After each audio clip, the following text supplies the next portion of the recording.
Hello? Hello? Hello?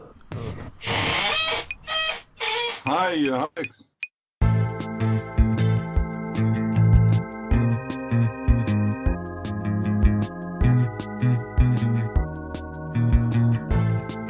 This is Alpha Bunga Bunga, the global politics podcast, at the end of history. What comes next?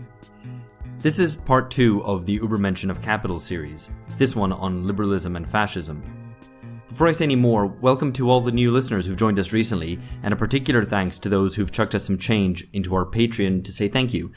It would be great if you would consider contributing if you haven't done so already, just pay what you want. This will go towards making Bunga bigger and better. It's patreon.com/bungacast. If you're not in a position to do so, please consider rating and reviewing us on iTunes, Facebook, or your podcatcher service, and tell your friends. Final thanks before we get started. We have new music and a new visual identity. We think they're great. Huge thanks to Johnny Mundy and Dewey at ramune.io, respectively. Do check out their work, the links are in the show notes. And finally, cheers for all the emails and the messages that we've received, giving us feedback and suggesting episode ideas. Keep them coming. In fact, it was a listener, Mustafa Gold, on Twitter, who put us onto the idea of discussing the ideas of Ishay Landa, so nice one. Right. Übermenschen of Capital. Last time we discussed the cult of the entrepreneur and the idea that postmodern captains of industry like Jeff Bezos or Peter Thiel should be given free rein because they're the only agents that can take society forward. Part 2 is a more historical episode, looking at the links between economic liberalism and fascism.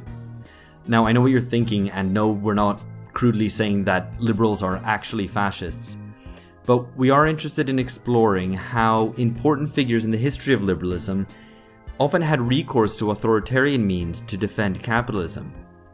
So let me just highlight one example raised by our guest today. Italian economist Vilfredo Pareto saw elites in the early 20th century as wily but degenerate foxes who had let the masses run riot. To preserve the natural order of free competition, a lion was needed, a Musso lion, if you get the pun. Or take Hitler's ideas, specifically his economic ideas and his principle of achievement. If the economy was based on hierarchy and domination by capitalists, why shouldn't politics reflect that too, he thought. So today we're joined by Ishay Landa, associate professor at the Open University of Israel and the author of several books. The Apprentice's Sorcerer, Liberal Tradition and Fascism is what we mostly discuss here, and his new book out is Fascism and the Masses, The Revolt Against the Last Humans, 1848 to 1945. I strongly urge you to check out his work. I'm personally a big fan. We're back with part 3 in a week to discuss how this world of monopoly capital and supposedly heroic capitalists might actually be laying the ground for socialism. Here now is Alpha Bunga Bunga with Ishay Landa.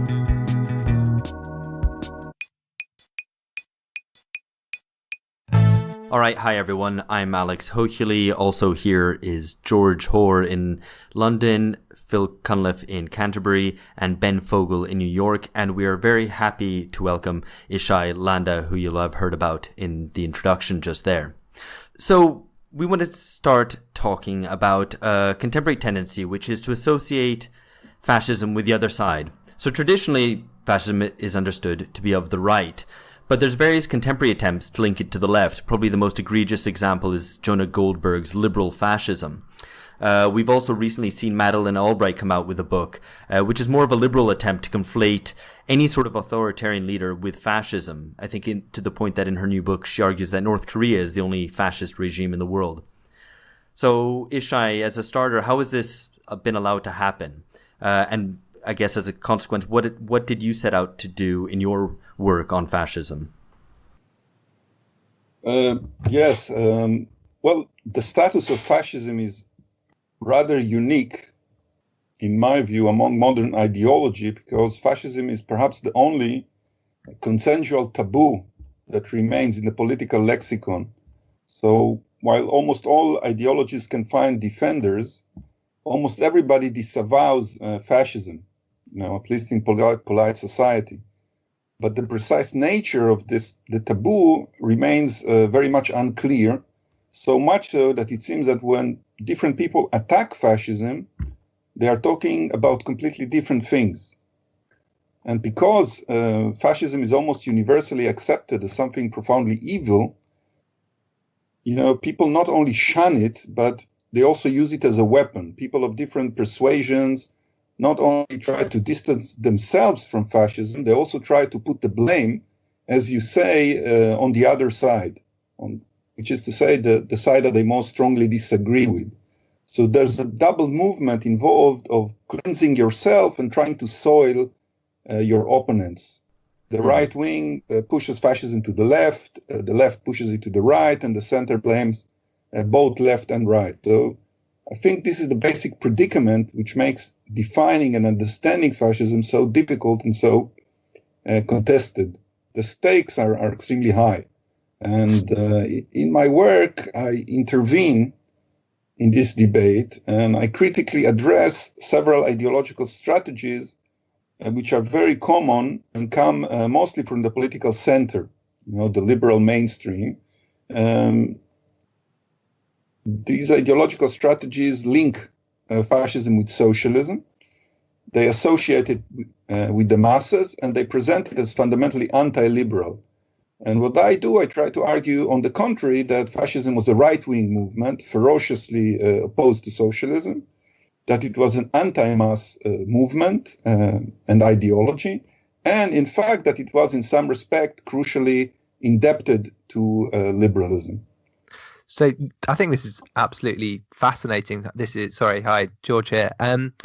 Because we've talked in previous episodes of the podcast about ideas of political space, and I think anybody who follows politics on Twitter will know that many classic liberals hold to this horseshoe theory, where socialism and fascism are supposedly have more in common with each other than with liberalism. But even people like Steve Bannon give this some credence, positing a future battle between socialist populism and national populism, leaving liberal globalism behind. So I think tying in with this idea of fascism as this taboo, what do you think explains some of this terminological confusion that we see today?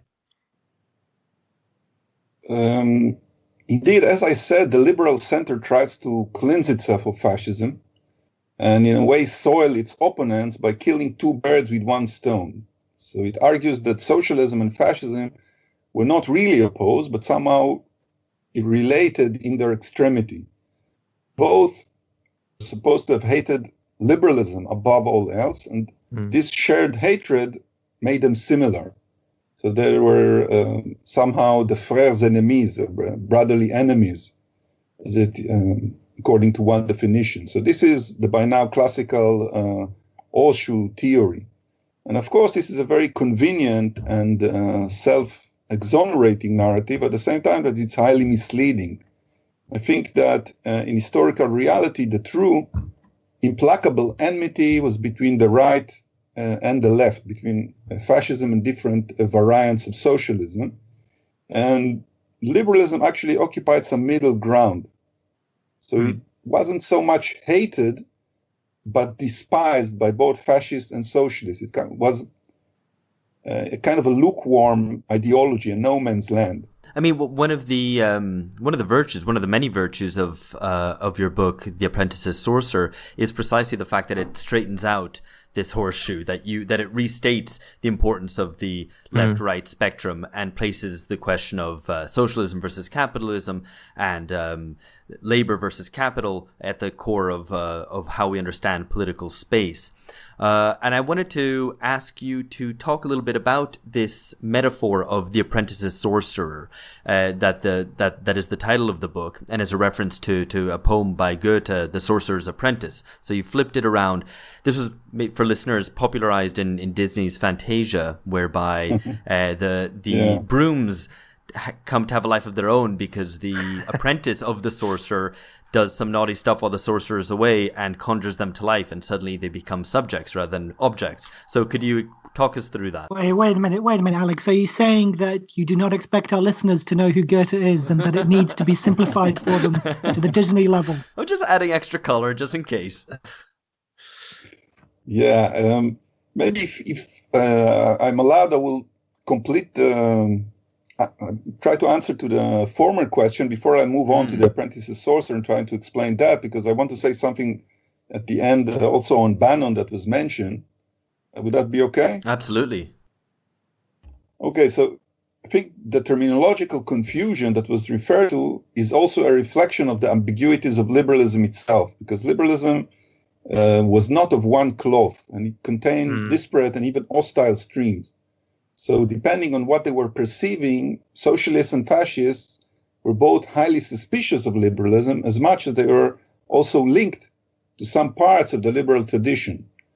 Put very generally, socialists were related to the political dimension of liberalism, democracy, popular representation, etc., whereas the fascists were defending economic liberalism, essentially capitalism, the sanctity of private property, social stratification, and so on.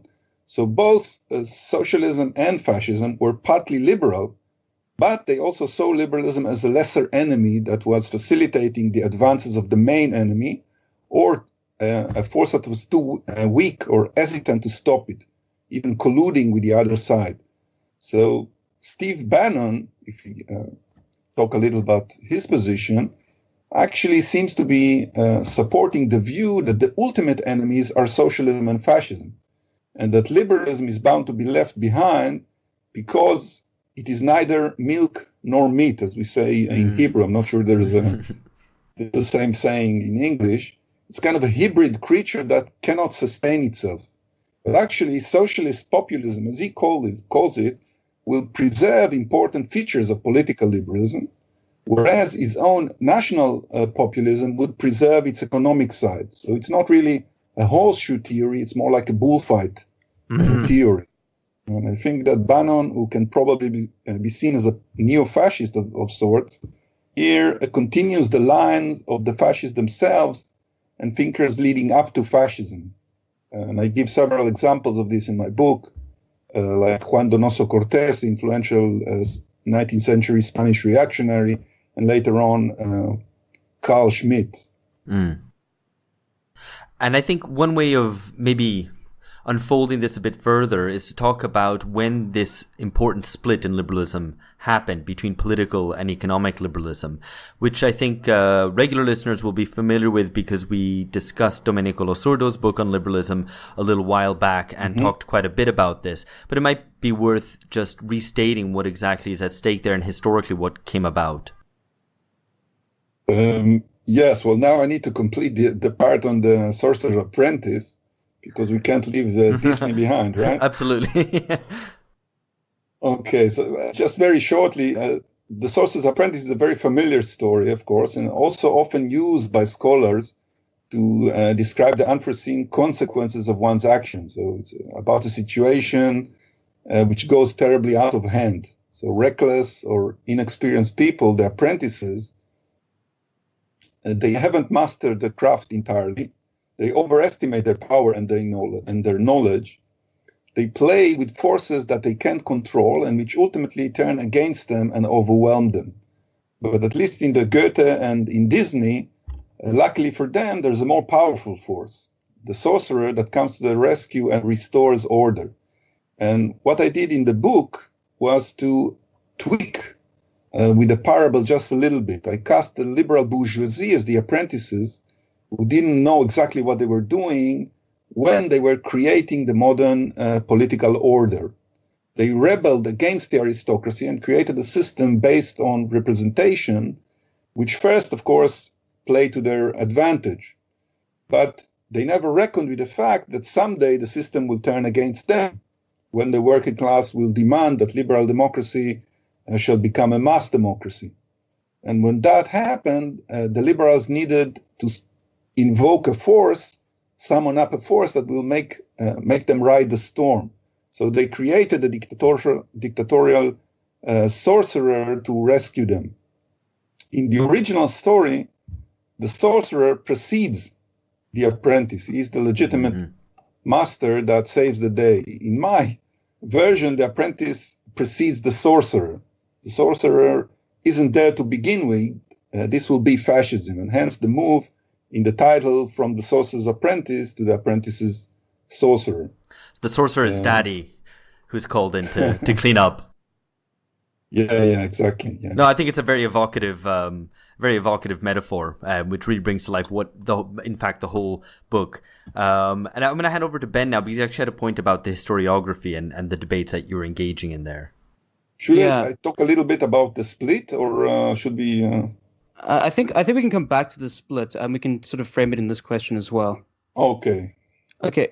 So I guess I'm the other historian in this podcast, and one of the things that I really found quite interesting when you were setting up your book, especially in the introduction, is when you posit that essentially there's been an ideological turn in the historiography of fascism, in the sense that the urge to take ideology seriously, which was a sort of, for me at least, a major theme of the 90s, sort of cultural turn to sort of cultural history and sort of ideological focus in sort of wider debates, meant that in the context of fascism, people were spending a lot of time about trying to really understand and taking fascism very literally. But you argue this went too far, and this made several fundamental errors. And in some respects, the turn away from understanding material contradictions or material causes of fascism ends up you being in taking really contradictory statements and thinkers very literally. So can you expand on that and what exactly you're trying to do?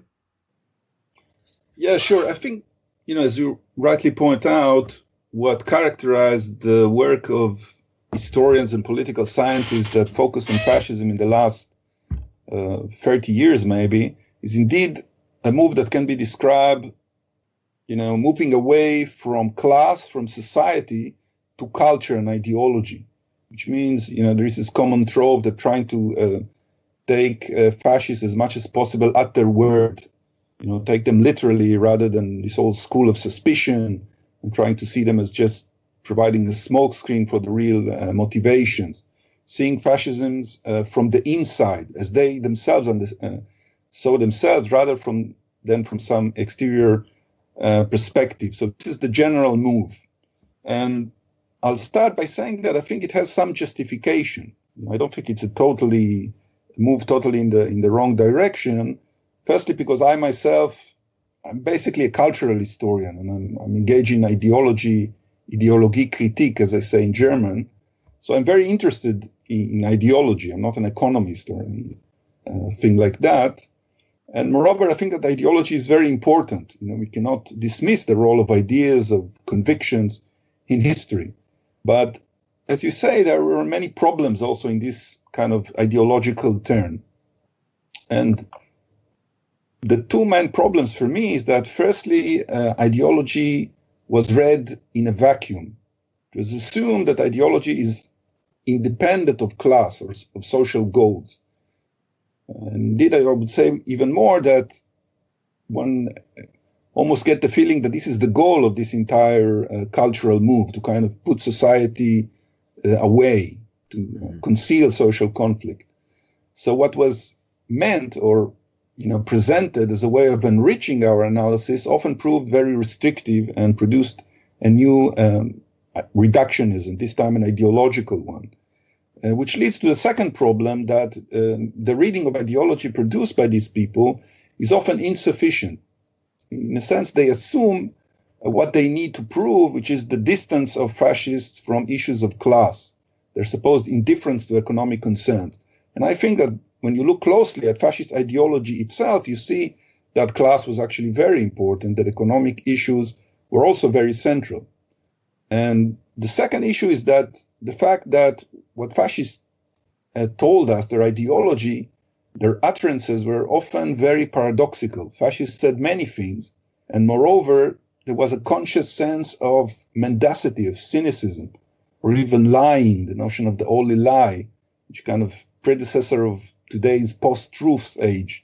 Mm-hmm. So they use words in a very cynical and manipulative way, and therefore we need a methodology when approaching fascist texts that will allow us kind of to sift through what can be treated as genuine and what is cynical and kind of Machiavellian. So this was, I would say, the purpose of my own intervention, not to dismiss the focus on ideology, but to offer a more materialistic and suspicious approach to ideology. Which I think that's very important for a number of reasons. especially when we consider, for instance, if we are in an age where right-wing ideas and things which are close to fascism, if not fascistic, are returning, a lot of the sort of liberal center or establishment or what they call the resistance here in the United States response is just to point out hypocrisy and contradictions, which doesn't really seem to be working. And in fact, at least in some of my work as well, I've found, or at least believe, that a lot of people on the right, because they have a very cynical view of politics, including people who are close to fascism, don't particularly care about being contradicting themselves or anything like that, because it just seems there's a wider goal and it's about getting power. And I think on that note, I think we should also, maybe with that in mind, we can return to what we were talking about in terms of this 1848 split between sort of the political and the economic post-1848 split we referenced earlier. And I think with that in mind, I just want to suggest, to link this all together, that when your goals are actually just to get sort of economic victories or economic changes, and you've separated that from other things, it doesn't really matter if you contradict yourself politically because you have a different goal. Yes, absolutely. I think this is part of the post-truth problematic that we are experiencing today. And definitely this kind of putting success above all else, which is economic as well as political. This is kind of the fetish of, the kind of hyper capitalist neoliberal society and culture that we live today. About the liberal split, if I can try to explain it very briefly, well, liberalism was originally a unity of politics and economics. So it was the ideology that served the bourgeoisie against the monarchy. But liberals never intended parliaments to be dominated by the masses and demands to be made against their own rule. These demands are essentially economic in nature, progressive taxation, redistribution of property, maybe even more radical measures. So they found themselves in a precarious situation and they needed to decide what was more important. And this happened especially after the 1848 revolutions, where for the first time in European history, the bourgeoisie and the proletariat really clashed with each other. So essentially they had to decide what was more important about the liberal legacy. Was it the political order, the normative aspect, or the economic foundation, capitalism? And some decided in favor of the political order, some for the economy. And this I call the split between political and economic liberalism. And political liberalism was then continued in such guises as neoliberalism, social liberalism in the late 19th century, early 20th century, which veered closer to socialism in its revisionist forms, whereas economic liberals tended rather to authoritarian political forms, up to and including, of course, even fascism. So this is basically, very shortly, the liberal split. And I think you put this very nicely in The Apprentice's Sorcerer, the way that you work through several supposedly liberal thinkers who seem to have, been some continuities, I guess, with fascism. So you look at Pareto or Spangler, for example, both the latter, especially of whom you note is particularly consonant with neoliberalism. So maybe you could talk us through maybe some of the more of the details of this elitist, anti-democratic, tending towards authoritarian thought or face of liberalism, of economic liberalism. Yes, I think that, the crucial thing when we talk about economic liberalism was to defend property from arbitrary taxation. And if you go to the seminal text of John Locke, for him, the entire liberal order rested on this fending off of taxation. So liberals needed to make sure that politics be defined and confined in the first place so as to forbid and preclude any legitimacy of intervening in the economy against the owners of property. So politics was made subservient to the interest of the rich. And if this was initially directed against the monarchy, later on it obtained just as much against mass democracy. And moreover, if politics happened to forget its place, for Locke and other liberals, the social covenant became null and void. and the rich were entitled to use a violent means to protect themselves. And I refer to this in the book as a ticking time bomb that was installed at the heart of the liberal order and which finally exploded when dictators in alliance with the bourgeoisie terminated democracy. This happened with Bonapartism in the 19th century, and then fascism and other far-right movements in the 20th century. Right, and it seems that after the disaster of fascism, liberals then turn around and create certain myths about fascism, which, as you'd already alluded to, wrote the liberals out of the story. So in The Apprentice's Sorcerer, you identify 4 different liberal myths, and I think it would be good to focus on one specifically, that of individualism versus collectivism, that fascism is collectivist and liberalism is individualist. And you try to poke holes in this idea, in this so-called liberal myth. Right, because, well, individualism is, I think, perhaps the most important single trope that supposedly distinguishes liberalism from fascism. Fascism is supposed to be anti-individualistic, a collectivist form of politics attacking individualism. So to me, it was important in the book to show that even here, even in the kind of holiest of holies of liberalism, we see an unexpected affinity.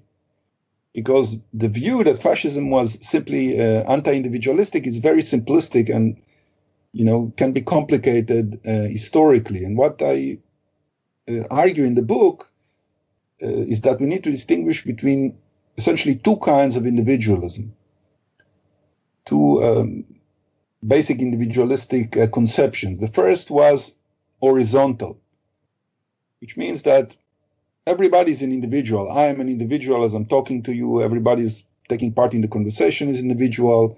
If you go out from the studio to the city, everyone is an individual in the country, in the world, and so on. So individualism is basically, a human attribute. And everybody being equal in that basic sense, it doesn't mean that we are similar in all respects, but we are equal in being individuals. Politically, this entails a political order that is egalitarian as much as possible, essentially democracy, popular representation, and so on. And of course, this was an individualism that fascism rejected vehemently. But then again, this doesn't mean that they didn't embrace another form of individualism, which was a vertical one. And here the concept was radically different, because this concept, which we find already in liberal concepts in the 19th century and in Nietzsche and in many others, actually argued that individualism is not a universal attribute of human beings, that actually most people are not individuals. They are just part of the amorphous masses, part of the herd. They have no individuality of their own. And actually being an individual is a very rare occurrence, and it's kind of the reserve of special human beings, the elite. Some are more individual than others. Absolutely, especially, of course, the genius, great artists, great politicians, and so on. It was the cult of the genius as a supreme individual. And if we move to the 20th century, we find someone, for example, like Charles Maurras, the important French conservative that was a great influence over European fascism, that argued, can we say that every blade of grass is an individual? Which, of course, he would answer, he would completely reject. So we have the individuals are very rare, and we need to defend them against democracy, against the rule of the leaders. And that's, to a large extent, is what fascism believed itself to put into being, sort of. And then the notion of the great leader is not the denial of individualism as is usually understood. It's not the individuals succumbing to this great leader. Rather, the great leader is the defender of individualism, and he is the great individual himself, finally protruding, finally kind of rising above the mediocrity, the universal mediocrity of democracy. So there are 2 individualistic concepts. One of them is actually, to a large extent, compatible with liberal notions that fascism took on and incorporated very much into its own ideology and praxis. I thought that was very interesting how you, I guess, show how individualism is a much more ambiguous figure than is normally thought of. And hearing you talk about this reminded me of a contemporary sort of alt-right meme, which is that of the NPC. I don't know if you're familiar with this, but of the non-playable character, which is sort of a grey face with a kind of drawn-on nose and mouth, which is just another way of saying sheeple or whatever, you know. That you just have these masses who don't really count; they're just there to make up the numbers, effectively. Right, the quantity, people against not quality. The sheeple, yeah, exactly. Exactly. Which is a very common kind of far-right trope. Indeed, and unfortunately, it's something that one occasionally sees in certain left-wing milieus, which I think is something that we'd like to come on to talk about more towards the end of this. But right now, I'm going to hand over to Phil, who had a different question. Hi, Ishay. I just wanted to push you a bit on the point about liberalism. When you talk about liberalism needing to concoct a response to the challenge of socialism in the political sphere, I suppose, isn't there a danger of portraying it ahistorically or monolithically? And that we're talking about liberal, I mean, it's not obviously the same liberals, say, who led revolutions in the 18th century.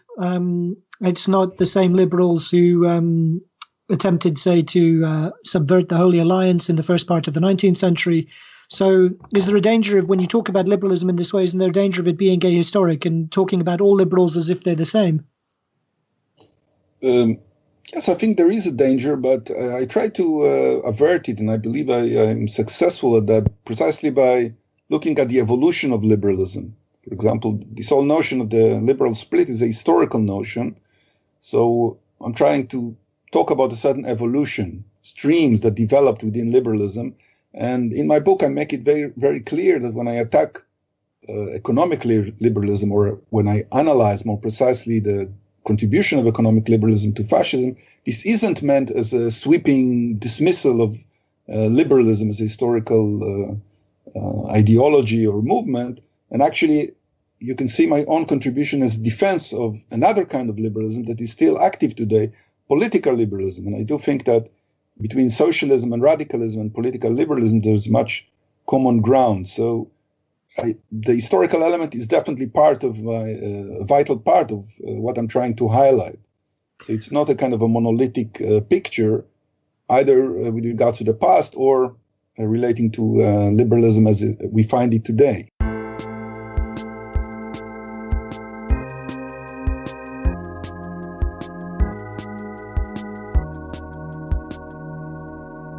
I suppose to bring it more towards the present, then, could you tell us a bit about what happens after the war?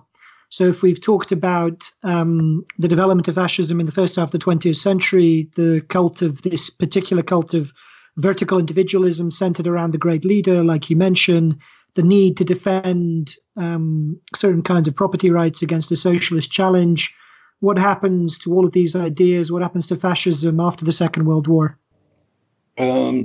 Well, I think that for several decades, after the defeat of fascism, and when fascism became this taboo that I was mentioned at the beginning, liberalism was forced to compromise with mass democracy.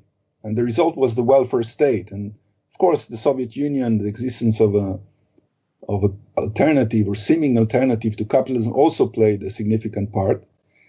But this compromise was never or mostly done implicitly. With very few exceptions, it involved no real acknowledgement of the shortcomings of classical liberalism and the need to move beyond it. And on the contrary, what emerged was the myth of liberal democracy. It was a kind of very common notion still today, which pretends that liberalism and democracy are inherently harmonious almost, and even that they cannot exist without each other. So the historical hostility of liberalism toward democracy was basically forgotten. And the liberal contribution to fascism basically disappeared. But of course, the fundamental tension between economic liberalism and mass democracy didn't really disappear.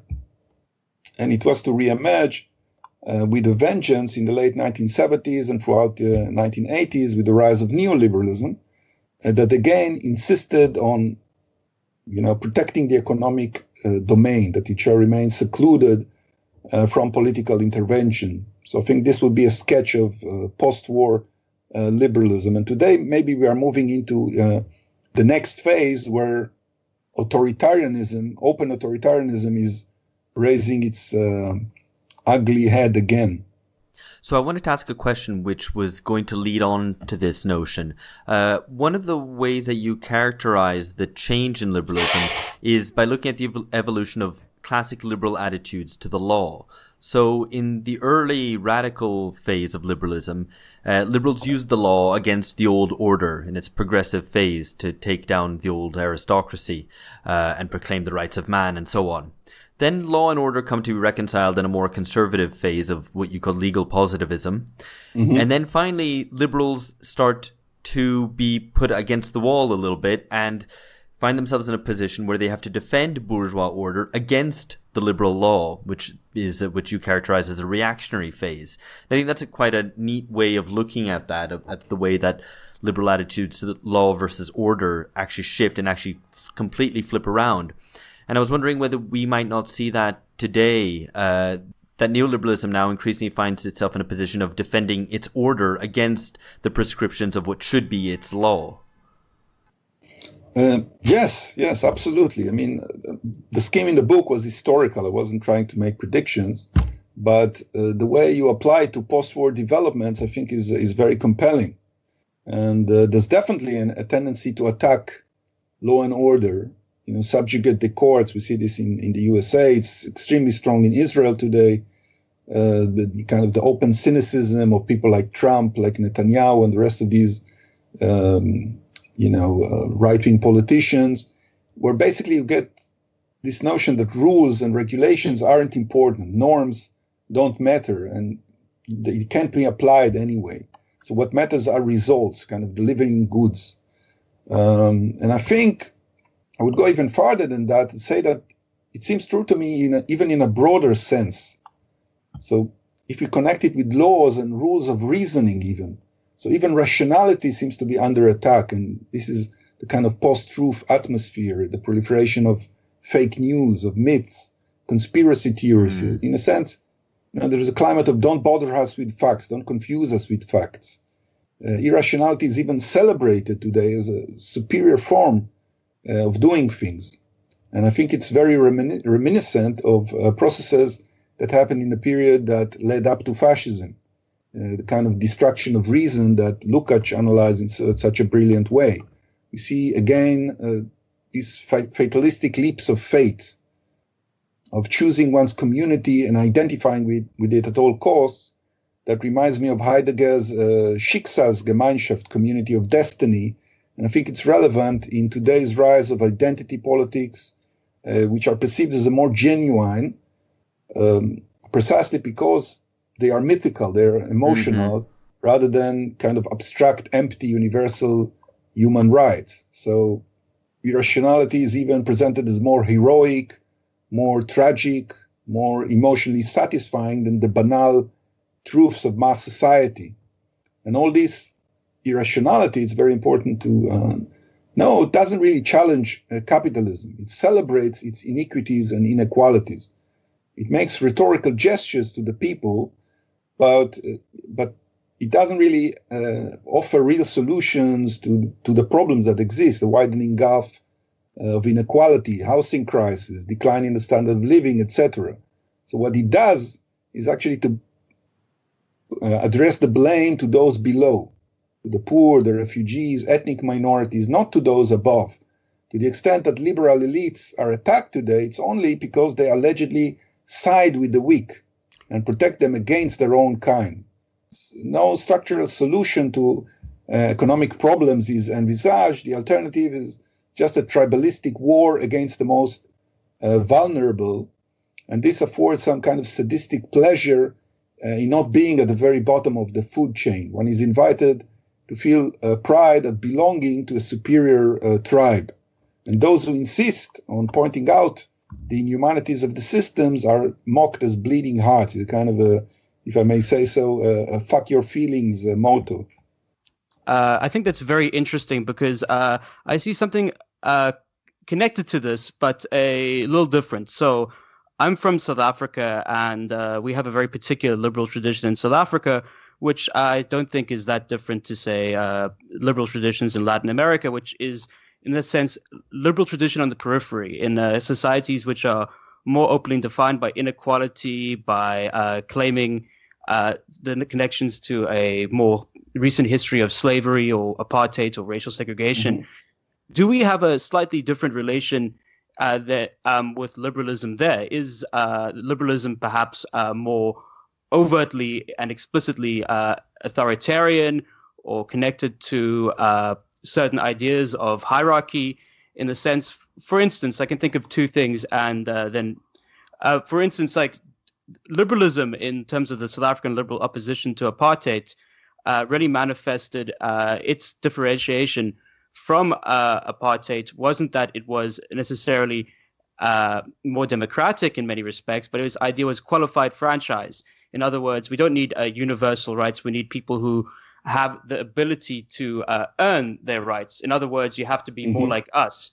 So it's basically, instead of embracing a complete critique, it's acceptance of the idea that because we are closer to civilization, we deserve more rights. And then secondly, I think in terms of that mocking of the weak you speak of, I see that a lot in people who call themselves liberals in places like South Africa and Brazil, in that they openly despise the poor for not being civilized enough or being weak. And in many respects, even if they claim fidelity to liberal ideas, it's in fact them who chastise the people for being bleeding heart and believing in human rights, even though they claim they're liberals. And do you think there's something particular about this liberalism on the periphery? Well, it's very interesting. I can't say too much about that because I don't know the situation in South Africa and South African history. But at any rate, it seems to kind of tap into and continue traditions that are the center of liberalism. Always this attempt to create hierarchies, to distinguish between those who have merit, and those who don't, those who can be full citizens and those who don't, with the most ingenious excuses and pretexts. So I think what you describe about South Africa resonates with that tradition. I mean, we find it even as early as the theories of Abbé Sieyès during the French Revolution, where he supposedly was an egalitarian figure. He was speaking in the name of the third estate, but then very quickly it turned out that he made this distinction between a tiny minority of the third estate, that would be the active citizens, and the rest would be the passive citizens. So I think it's a kind of a chronic problem of granting universal citizenship that is part of the liberal tradition and reflects the structural inequalities of capitalist society. Well, I think this idea of the political liberals opening the door to the masses and then the economic liberals having to come in and close the door or have someone close the door for them is something that we've witnessed very recently in Brazil, in very stark forms with the election of Bolsonaro, which brings us on to the topic of anti-capitalism. If we're talking about fascism, we must talk about anti-fascism. And I'm going to hand over to Phil, who wanted to ask a question specifically on this. Hi, Ishay. This is Phil. So just to make this, I guess, clarify this idea about how thinking about fascism has changed today, is I think it was understood for a long time in the post-war order that fascism was associated with capitalism, its association with hierarchy, with explicit defense of inequality, the defense of property, and the connections and obvious connections between fascist governments and regimes and the powerful industries and banks. And it seems to me maybe that's flipped now, or at least flipped in a very particular way. So under this idea now that any kind of a neoliberal or an ordinary mainstream, even a left liberal perhaps, would see that any kind of mass politics is fascistic, any kind of state intervention in the economy is potentially potentially dangerous. Could you talk a little bit perhaps about how that flip over happened? Yes, I think that liberal anti-fascism did. There is this change that taken place.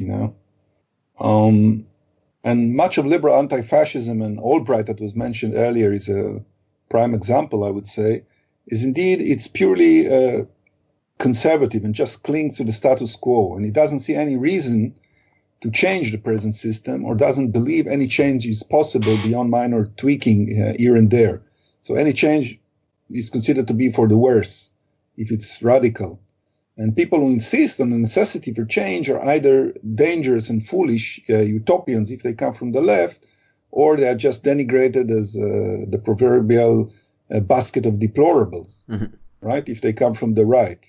And I think this reflects the bankruptcy of the mainstream left, the fact that the left has abandoned an alternative vision of politics and society and become more committed to defending the order created by neoliberalism. So mass politics, indeed, as you say, is seen as something that needs to be contained as far as possible, neutralized as far as possible. And this, indeed, draws justification from the notion that fascism meant state intervention in the economy, whereas the reality was actually the opposite. On behalf of the capitalist class, fascism banned popular political interference in economic matters. So fascism is all about letting the economy rule our lives and spinning myths around this fact to kind of camouflage it. And to that extent, state intervention and mass politics are indeed antidotes to fascism. But I would add a caveat, because we're living in an age of globalizations, and there are limits to national frameworks, limits imposed on state rule. We see this in the European Union, run by unelected bureaucrats. You know, the free flow of capital to countries which offer good environment for business and so on.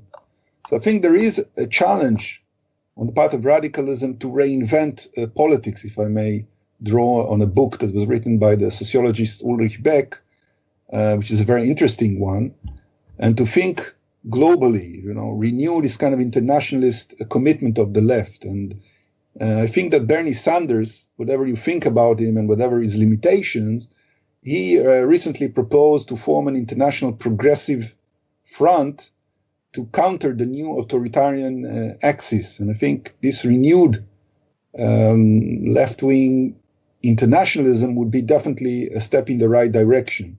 So just to I guess pick up on one of these points around some of the myths in the economy, and maybe also your answer might touch on this side of the principle of achievement that is central to some understandings of fascism. Do you think we're witnessing something similar or something maybe slightly unique today around what the great leader means? I guess we're trying to tie this a little bit to another episode of ours where we talk about the entrepreneur, because the entrepreneur, this character seems to grow ever stronger and increasingly enters into politics in a number of different ways, particularly in the form of Silicon Valley ideology, and maybe Macron in this way, or Peter Thiel's support for Trump, as well as his dreams of creating his own island. So what do you think is the kind of the significance of the great leader today being partly in the kind of, I guess, in the economic sphere, in this character of the entrepreneur?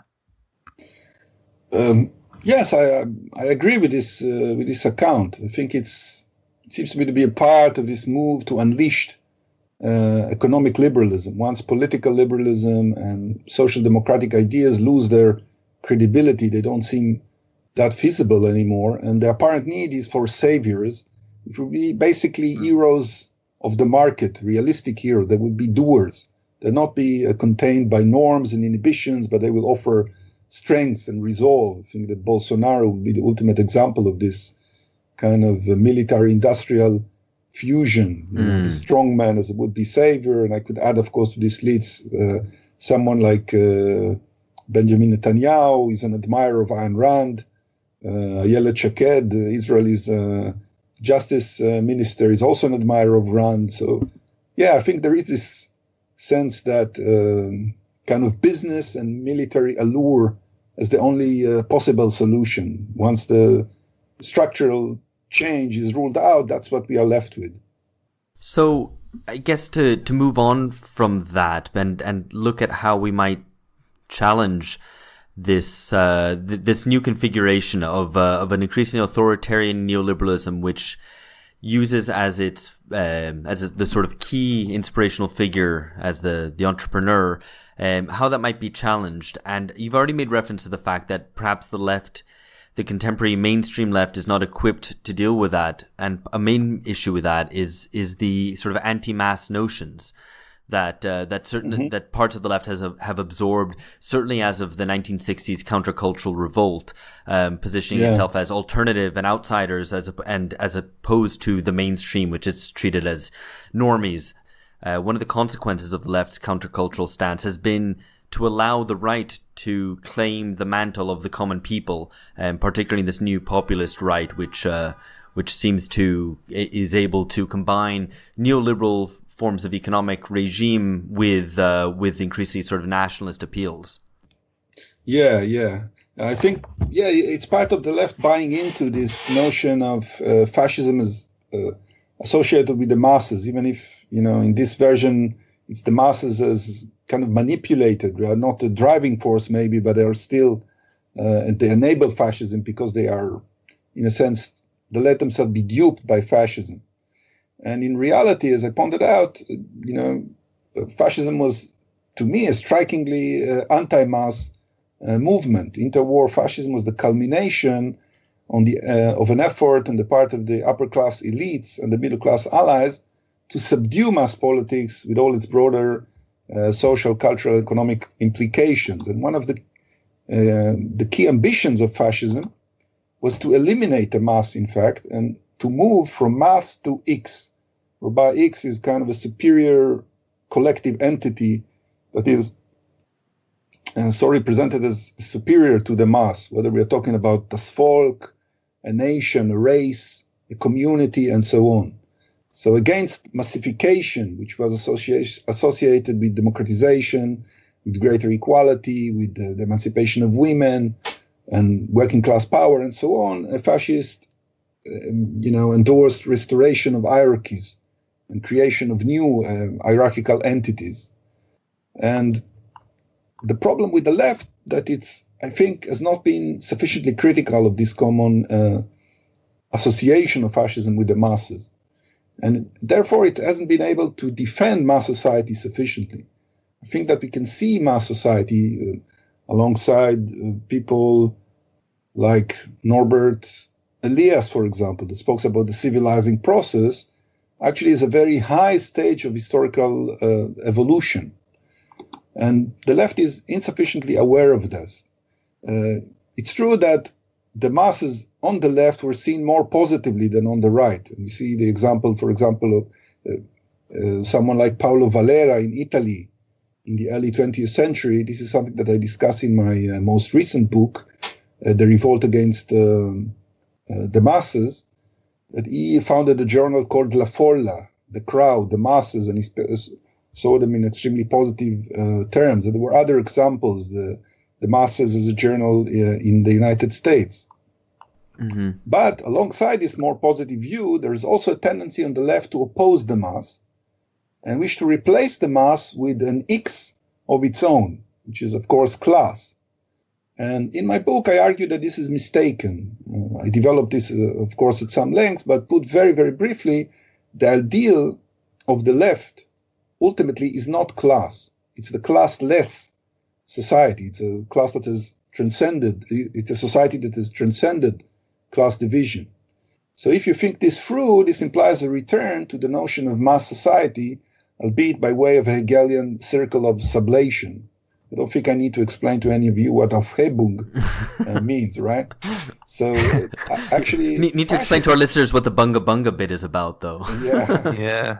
Actually, fascism espoused class as a rigid, kind of insurmountable historical horizon. And it went even further. Even class was too fluid, too volatile. So many fascists wanted to restore castes even. And for socialism, class struggle is not the goal. It's the means to abolish classes. Mm-hmm. So class shouldn't be fetishized. And I think there's a lot to gain by occupying the space that liberalism had turned into a taboo. Liberalism and also conservatism and, of course, fascism, that is the space of mass society. But left-wing elitism, which has become prevalent, as you point out, obstructs this option. There is a widespread disdain of mass culture. Debunking of progress, I think, is also central to that move, which in the end strangely confirms the conservative diagnosis.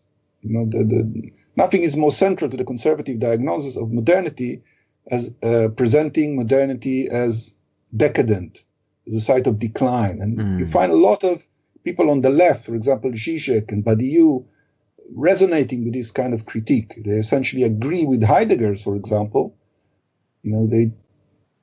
There are many similarities between their own analysis, but ultimately they say Heidegger wasn't radical enough. That was the problem. So we can go along with Heidegger basically until the last decisive turn. Then he goes right. He takes the wrong turn. We go left and we do the right thing. But I think this is obviously a highly problematic procedure.